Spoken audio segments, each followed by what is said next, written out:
2017 last മോഡലിൽ വന്ന നല്ല കിടിലൻ ഒരു സെഡാൻ ടൈപ്പ് വാഹനം, സിംഗിൾ ഓണർഷിപ്പിൽ കമ്പനി സർവീസും മിസ്റ്ററിയും കാര്യങ്ങളുള്ള നല്ല കിടിലനായിട്ടുള്ള നല്ല വെറൈറ്റി കളറിൽ തന്നെ നല്ല VXI ഓപ്ഷനിൽ പെട്രോൾ വാഹനമാണ്. നിലവിൽ ആക്സിഡൻറ്റോ റീപ്ലേസോ കാര്യങ്ങളോ ഒന്നും തന്നെ നിലവിൽ കയറിയിട്ടില്ല.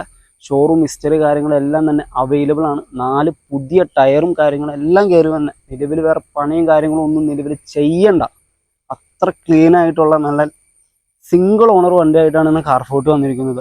കളർ തന്നെ ഒരു വെറൈറ്റി കളറാണ് കേട്ടോ. വേറെ സ്ക്രാച്ചുകളോ കാര്യങ്ങളോ ഒന്നും തന്നെ ഇല്ല. അത്യാവശ്യം വേണ്ട ക്രോമ് കാര്യങ്ങളെല്ലാം തന്നെ എക്സ്ട്രാ സ്പോർട്സ് എഡീഷൻ ടൈപ്പിൽ തന്നെ നല്ല ക്രോമ് കാര്യങ്ങളെല്ലാം തന്നെ ചെയ്തേക്കണം. അത്യാവശ്യം നല്ല പുതിയ ടയർ കാര്യങ്ങളെല്ലാം തന്നെ കയറി തന്നെ ക്ലീൻ ആയിട്ടുള്ള വണ്ടിയാണ് ഇന്ന് കാർഫോർട്ട് കൊണ്ടുവന്നിരിക്കുന്നത്. ഡിസയർ വാഹനങ്ങളുടെ ഇന്റീരിയറിലേക്ക് വരാണെങ്കിലോ ഒരു ലക്ഷറി സെറ്റപ്പിൽ തന്നെയാട്ടോ അവർ ചെയ്തേക്കണത്. അതായത് പഴയ ടൈപ്പിനെ അപേക്ഷിച്ച് പറയുകയാണെങ്കിൽ നല്ല സ്പേസ് കാര്യങ്ങൾ വരുന്നുണ്ട്.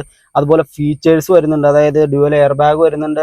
നമ്മുടെ ഇൻബിൽഡ് സെറ്റ് ബ്ലൂടൂത്ത് കാര്യങ്ങളെല്ലാം കണക്ട് ചെയ്യാൻ പറ്റിയ inbuilt set, power Windows, mirror adjustment, നല്ല ക്വാളിറ്റി ഉള്ള സീറ്റ് കവർ, അതുപോലെ തന്നെ ബാക്കിലേക്ക് AC ബെന്റ് കാര്യങ്ങളെല്ലാം തന്നെ കയറി വന്ന ഒരു ലക്ഷറി സെഗ്മെന്റിൽ പോലെ ഫീൽ ചെയ്യണ നല്ല കിടിലനൊരു വണ്ടി കിട്ടാ. നിലവിൽ ഡാഷ്ബോർഡോ കാര്യങ്ങളോ ഒന്നും വേറെ അലമ്പോ കാര്യങ്ങളോ ഒന്നുമില്ല, സ്ക്രാച്ചുകളോ കാര്യങ്ങളോ ഒന്നുമില്ല. അത്യാവശ്യം നല്ല നീറ്റായിട്ട് തന്നെ യൂസ് ചെയ്തൊരു വണ്ടിയാണ്. അതുകൊണ്ട് തന്നെ കമ്പനി സർവീസ് കാര്യങ്ങളെല്ലാം മെയിൻറ്റെയിൻ ചെയ്ത് തന്നെ പോണ ഒരു വണ്ടി എന്ന് പറയാം കേട്ടോ. ഇജാതി ക്വാളിറ്റിയിലുള്ള റീപ്ലേസോ കാര്യങ്ങളൊന്നും ഇല്ലാത്ത വണ്ടി ഇന്ന് നിങ്ങൾക്ക് തരാൻ പോകുന്നത് വെറും 4,85,000 രൂപയ്ക്കാണ്. വേണ്ട, ഒരു സ്പെഷ്യൽ ഡിസ്കൗണ്ട് എന്നുള്ള രീതിക്ക് നമുക്ക് 4,80,000 രൂപയ്ക്ക് ഫുൾ ഫിനാൻസിൽ കേരളത്തിൽ എവിടെയാണെങ്കിലും ഒരു സെഡാൻ ടൈപ്പ് വാഹനം നമ്മൾ ലോൺ ചെയ്തു തരും.